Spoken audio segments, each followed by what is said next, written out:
À Kupiansk, la guerre se voit partout. Chaque rue, chaque immeuble, chaque boutique en porte les stigmates.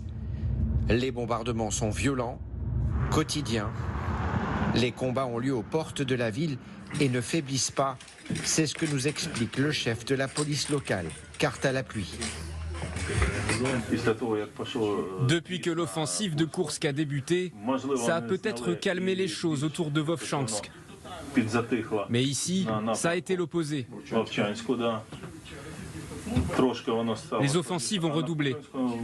Les Russes ont même obtenu quelques succès. Il y a une dizaine de jours, le marché de Kupiansk a été détruit par une frappe russe. La scène a été capturée par un drone, une bombe planante. Au moment de l'attaque, les halles étaient fermées. Aucune victime n'est à déplorer.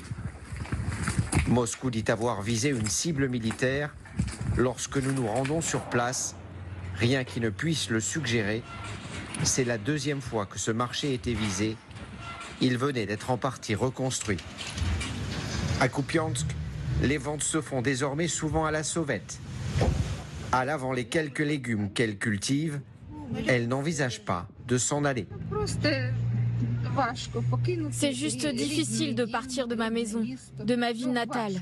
C'est difficile de tout quitter. Je n'ai plus 17 ans, je comprends les dangers. Ce n'est pas le moment de partir. Kupiansk ne compte plus que 4000 habitants. Depuis le début de l'invasion globale de l'Ukraine, la ville a perdu 85% de sa population. Zoé est restée aussi longtemps que possible. Lorsque nous la rencontrons, elle vient d'être évacuée de son quartier. C'est une situation effrayante. Les Russes bombardent jour et nuit. C'est horrible. Il y a 2 jours, nos fenêtres ont volé en éclats. Il y avait du verre partout. Miraculeusement, nous nous en sommes sortis indemnes.